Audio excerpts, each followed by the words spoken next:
नमस्कार दोस्तों, स्वागत है आपका फिर से एक नए वीडियो में। दोस्तों, BSNL dot of the pensioner अगर कर्मचारी भाइयों के साथ कंधे से कंधा मिलाकर 67 मार्च को पूरा करते हैं और अगर कर्मचारियों के लिए थर्ड पीआरसी लागू होगी तो in future dot of the pensioner भी थर्ड पीआरसी को आधार बनाकर अपना पेंशन रिवाइज कर सकते हैं। और इन्हीं परिस्थितियों में अगर थर्ड पीआरसी लागू नहीं हुई तो पेंशन रिवाइज भी रह जाएगा। अब ऐसी परिस्थिति को देखते हुए जो डॉट ऑफ द पेंशनर्स के एसोसिएशन है, कुछ एसोसिएशनों ने सुप्रीम कोर्ट में एसएलपी दायर कर दी है कि चलो ठीक है, एक रास्ता बंद हुआ तो दूसरा तो हमारे पास रहेगा। लेकिन यहाँ पर एक पेच फंसता है कि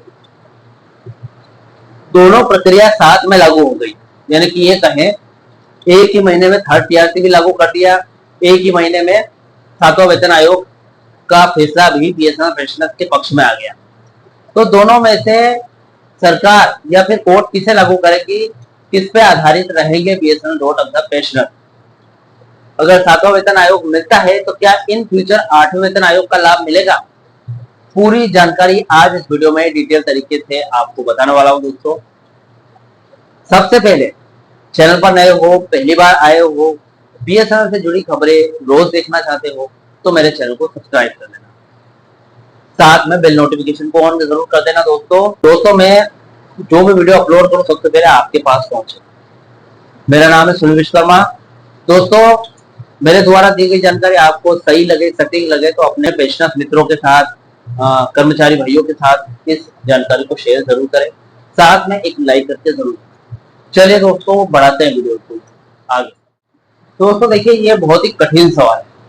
फिर से डॉट ऑफ द पेंशनर्स ने जो किया है, यानी कि सुप्रीम कोर्ट में एसएलपी दायर की, जबकि दिल्ली हाई कोर्ट ने आज से एक महीने पहले मना कर दिया कि थर्ड पीआरसी सातवें वेतन आयोग के तहत डॉट ऑफ को नहीं मिलेगी, क्योंकि वो आईडीए पे स्केल पर रिटायर हुए और जो 7CPC है वो सीडीए पे स्केल पर है, इसलिए उनको सीपीसी कभी नहीं मिलेगी। वो सिर्फ पीआरसी पर ही आधारित रहेगी और पीआरसी के माध्यम से ही, पीआरसी को आधार मानकर ही उनका पेंशन रिवाइज हो सकता है।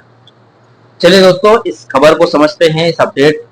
दोस्तों, एसएलपी के दौरान अगर थर्ड पीआरसी लागू हो गया तो क्या होगा, देखें। दोस्तों, अगर सुप्रीम कोर्ट में मामला पेंडिंग रहने के दौरान ही सरकार या टेलीकॉम मिनिस्ट्री डॉट यानी कि थर्ड पीआरसी को मंजूरी दे देती है तो क्या होगा? सबसे पहले तो तुरंत राहत मिलेगी, इमीडिएट बेनिफिट।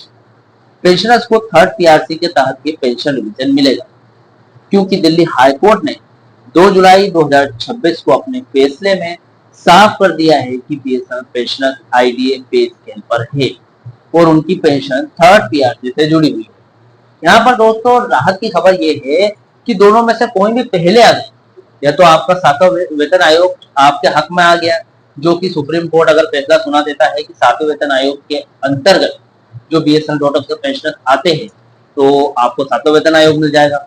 अगर थर्ड पीआरसी पहले लागू हो जाती है, अफोर्डेबिलिटी क्लॉज में एक्सेप्शन, रिलैक्सेशन, छूट मिल जाती है और डॉट अफोर्डेबिलिटी क्लॉज में छूट देकर थर्ड पीआरसी लागू कर देता है तो आपको थर्ड पीआरसी के सहारे ही आपका पेंशन रिवीजन मिल जाएगा। तो दोनों में से कोई भी जो पहले आ जाए वो आ जाएगा।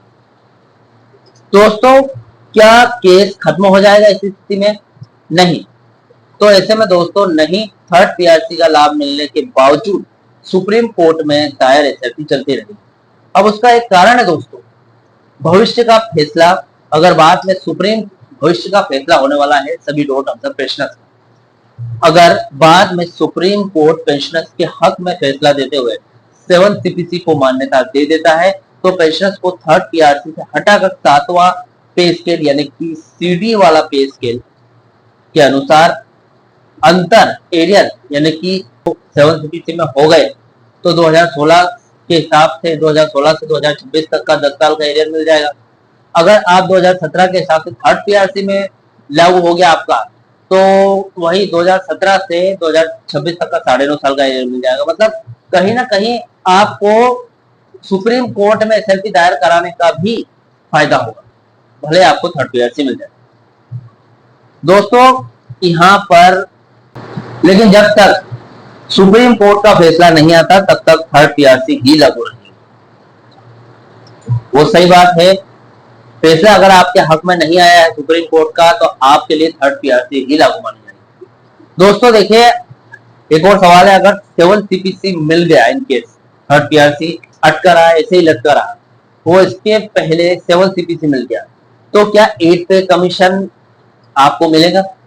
कितने चांसेस है 8वां वेतन आयोग मिलने के? देखिए दोस्तों,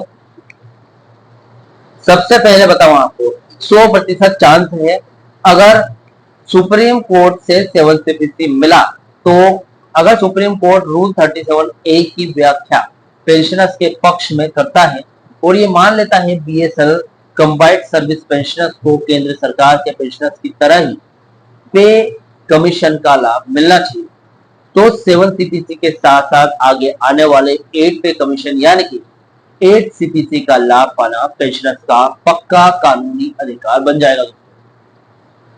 यहाँ पर 0% चांस है, अगर हाईकोर्ट का फैसला बरकरार रहा, जिसके चांस 0% है, तो दिल्ली हाईकोर्ट ने अपने फैसले में स्पष्ट किया है कि रूल 37A भविष्य के सेंट्रल पे कमीशन यानी कि 7 सीपीसी माने या 8 सीपीसी माने, दोनों का रास्ता नहीं खोलता है। हाईकोर्ट के अनुसार बीएसएनएल पेंशनर सरकार के सिविलियन पेंशनर नहीं है, इसलिए सीपीसी केवल केंद्रीय कर्मचारियों के लिए है। अगर एससी यानी कि सुप्रीम कोर्ट भी हाई कोर्ट के इस फैसले पर मुहर लगा देता है, यानी कि सुप्रीम कोर्ट हाई कोर्ट के पक्ष में ही फैसला लेता है, तो 8 सीपीसी मिलने की जो उम्मीद है वो पूरी तरीके से खत्म हो जाएगी और आगे चलकर केवल फोर्थ पीआरसी ही पेंशन रिवाइज हो सकेगा।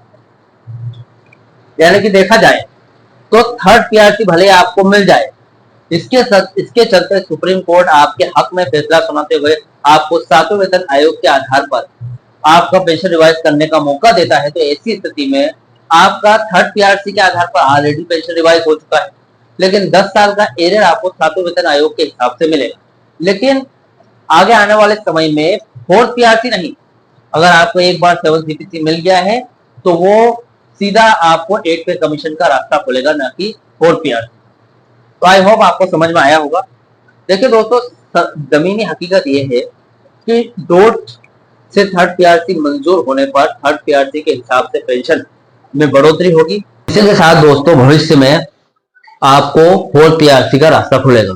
अगर सुप्रीम कोर्ट से एसएलपी जीतने पर 7 CPC 2.57 fitment factor CDA pattern अगर आपको मिलता है, इन फ्यूचर आपको 8 सीपीसी यानी कि 8वां वेतन आयोग भी 100% मिल जाएगा। कुल मिलाकर दोस्तों, कानूनी लड़ाई सुप्रीम कोर्ट में 7 सीपीसी और 8 सीपीसी दोनों की है, साथ में थर्ड पीआरसी भी इसमें पूरी तरीके से शामिल है, क्योंकि फिलहाल अभी एकमात्र रास्ता थर्ड पीआरसी है। एसएलपी अभी हाल ही में दायर हुई है, अब देखते हैं एसएलपी यानी कि सुप्रीम कोर्ट आपको 7वें वेतन आयोग के लायक समझता है या नहीं।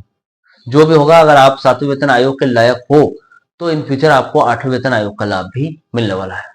फिलहाल दोस्तों, मेरे द्वारा दी गई जानकारी आपको सही लगे, सटीक लगे, साथ में मेरे जानकारी से जुड़ा हो जो भी आपको डाउट या क्वेश्चन वगैरह हो तो मुझे कमेंट बॉक्स में कमेंट कर सकते हैं।